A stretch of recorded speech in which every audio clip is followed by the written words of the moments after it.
My name is Carlos Mare, also known as Mare 139 in the history of New York City subway graffiti. And I am a New York-based artist, educator, and advocate for arts. I grew up in New York. I was born in Manhattan and raised between Manhattan and the South Bronx during the 60s, 70s, and 80s.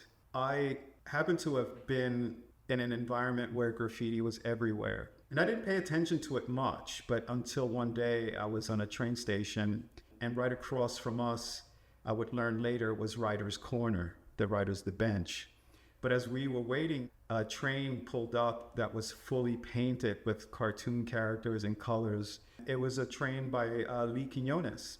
Right there, it sparked something in me, and I had to ask questions like, who did this, and why did they do this, and where did they do this? I was amazed. I started thinking, okay, let me really get into this, because now I'm seeing it everywhere. So I was quietly writing my name, a terrible name, stupid names, Ace, this, that, very basic. And then I decided that I didn't have the right name, the cool name, right? I was a little mischievous kid, and I thought Nightmare, it was just fitting because it was cool. It was an intimidating name. But then I realized it'll take forever to do Nightmare, so I cut it down to M-A-R-E, and Mare stood with me. It just was a good style writing name. All right, man. Mare. Mare? Yeah. M-E-A-R? M-A-R-E. M-A-R-E. Yeah. Mar. Man. Man, Mar is M-A-R. But not seriously. Was graffiti necessary, or was it a response, right? I think the act of writing, it's not just vandalism, of society leaving a mark of itself. It's almost a natural thing no matter where you are in the world. I think New York was very unique in that the system, and not just the system, but the environment and the culture was really ready for it. I mean, we were just coming out of the civil rights movement. The young guys were coming back from Vietnam. The cities were broken. The Bronx was burning. Brooklyn was burning. Harlem was burning. It was a condition that was imposed on these people that lived there. And so you have to ask yourself, well, under that kind of pressure, what do people do? Yes, of course, crime and drugs, but also music, art, and dance always comes from struggle, right? That people struggled. So what were young people to do? They played. But there was this activity of young people on the streets.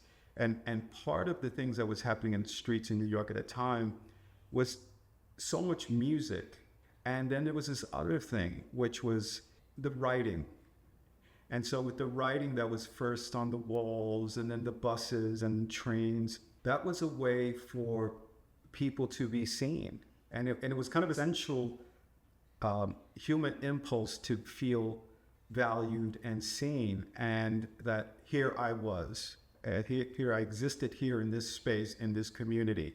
And so like Mare 139, why the 139? Well, I existed in that community, and tells people where you're from. Like maybe I'm from 167th Street or 207th Street. And in a way, that is a deeper meaning of why kids were writing. I guess the part of it that I always found really interesting was how that gave us a sense of purpose and a sense of community, especially if we didn't find it within our schools and our neighborhoods, or even inside of our home.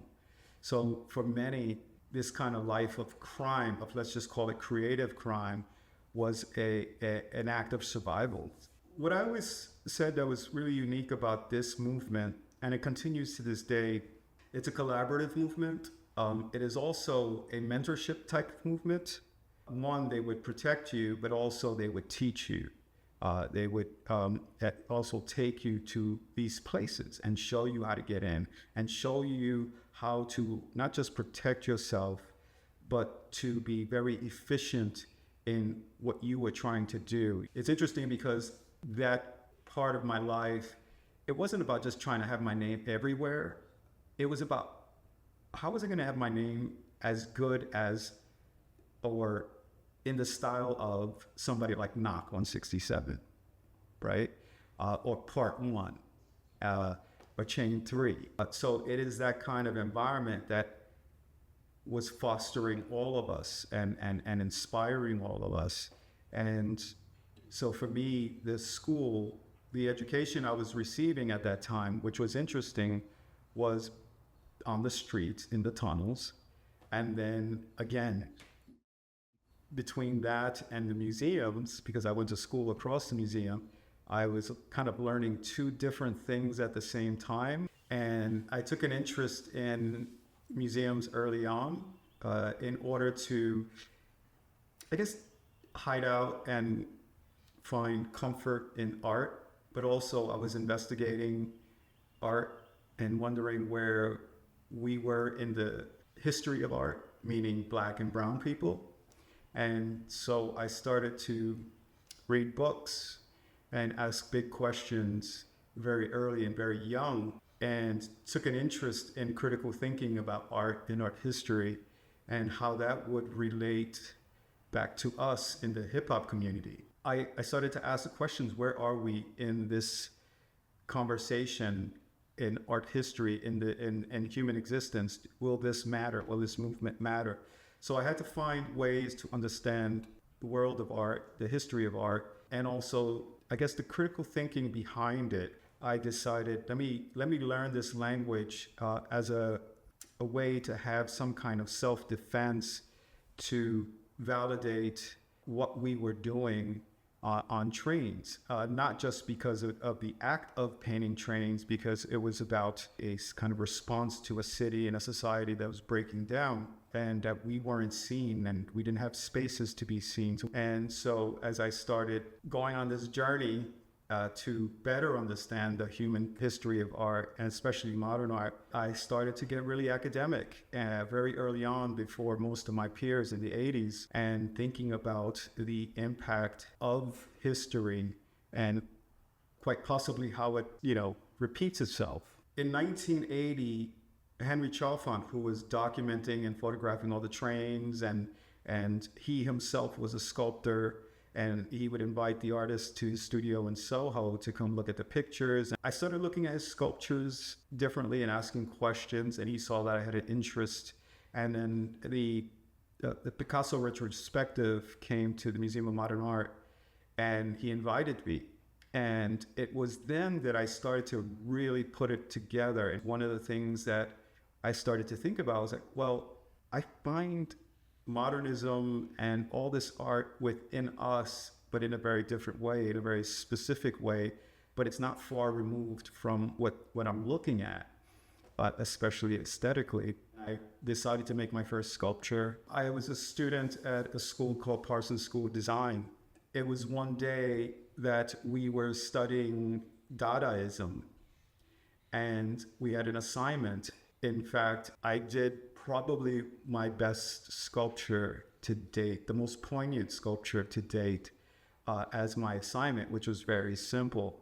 And no one had done graffiti sculpture at that time, so to speak. There was actually, Ramelzi did some sculptures a couple years before, and then Phase 2 did one in 1984, the same year I did. But I thought I wanted to be as pure as what it was. I wanted to make it look like it was peeling off the train. The graffiti sculpture, the letter sculptures, and I did several of them, and I found them to be too easy and predictable. Quickly, at that time, I was really into modern art from France. That means the Cubists, the Futurists, and the Constructivists.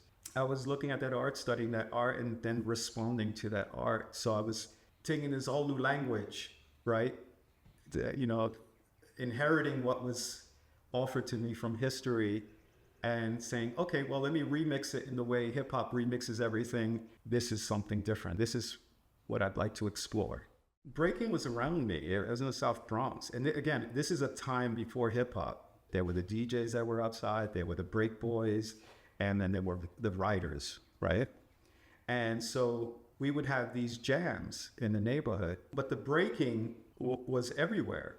I liked it, but I wasn't interested in doing it because I moved between Upper West Side Manhattan on Amsterdam Avenue. I'm right there where Rocksteady crew used to come meet, and some of them were writers, and we all became very close. We'd go to this playground, this schoolyard, and they would dance, and I would watch them and learn. We would go to events to battle. And it was something that I was picking up from them. And it's interesting retracing that and going back and thinking, wow, we're here at Rocksteady Park, and it's different. It's not the park that I remember, so to speak, because they've changed it. But the memories are coming back, and I'm thinking about Frosty Freeze, jumping off a fence and flipping, and the battles and the cardboard and the linoleum and the spray painting and the wild nature of a bunch of young kids trying to figure out their place in this city. And this was the meeting place, the meeting ground for that. And it's actually a place where it amongst ourselves fostered the future. The culture wouldn't be where it's at if it wasn't for that generation of Rocksteady crew breakers, and the artists, and that that included the graffiti artists as well. So being here is pretty special and very touching, because there's nothing left but memories. It's just very special memories. That's all that's left here. They weren't that different than the writers. There's a physical language, right, that's very aggressive and fluid. I started seeing how that would relate to letters and how letters were designed and flowing, even sort of like rhythmically. And some of them would often talk about that relationship between the dance and the art. I just didn't have a response to illustrating them at that time. It took a long time for me to process it, but what I was processing was the language of dance, because I was also interested in contemporary dance, and I didn't have a response creatively for it. But the conversations were there, and eventually I started seeing it, and it made sense to me through modernism, through what I was looking at, the Cubo-futurist and the futurists and all of that. I started seeing how these guys used very, very sophisticated language that they could only articulate through movement, not through words so much. And so by 2005, I figured out, I started looking at modernist language, but also to what the dancers were doing. What is it that I want to capture? I don't want to make them lifelike. And so part of it was abstracting them, distilling them, taking everything away from them, figuring out what intention did they have in that movement, and what was that snapshot, what was that x-ray, what was that skeleton, and how elegant is that geometry, right? Once I kind of figured out that language, then I started figuring out the iconography, how simple it is, how are people going to be able to read this and relate to it. And because I was around some of the best dancers, it had to go through a process, right? If they did not agree or see themselves in it, then I was not succeeding in what I was about to do. And they did see themselves in it. Then it started getting more sophisticated for me, in so much that I said, okay, it gave me the confidence to really see it even deeper in the work. And so it became more and more interesting for me to have this kind of language and connection to that. It's the fascinating thing with the B-boy abstracts, because the dancer, starts up top, there's gesturing, there's this and posturing and all this stuff. And then between here and there's a whole lot of information that happens that's so nuanced, right? These amazing little things, physical things, and as something that is a geometry, sculptural, and abstract. But it's often lost because it's so fast, and it's almost like freeze frame. Holy shit, did you see that freeze? That is impossible. And you can see that with some of these, in how these postures are held rather. And I was fascinated by it. I am interested in exploring the physical acts of movement, but also that what impressions are those movements leaving behind that I could use creatively. And this is a result of that. And so the more I explore the dance, I like to explore it in different mediums and different kinds of conversations with the dancers. So what inspires me every day? I think the amount of creativity I discover on and offline still has a big impact on me when I see how these new days and these new tools shape-shift the future for us, especially how it's empowering the creative community. And so I look out for that. Whereas when I was younger, it's very specific with academic work and, museums and all the graffiti and all of that. That's already in me and built in. I think I am constantly searching for new ideas to reimagine myself and my work, but also the conversations around them.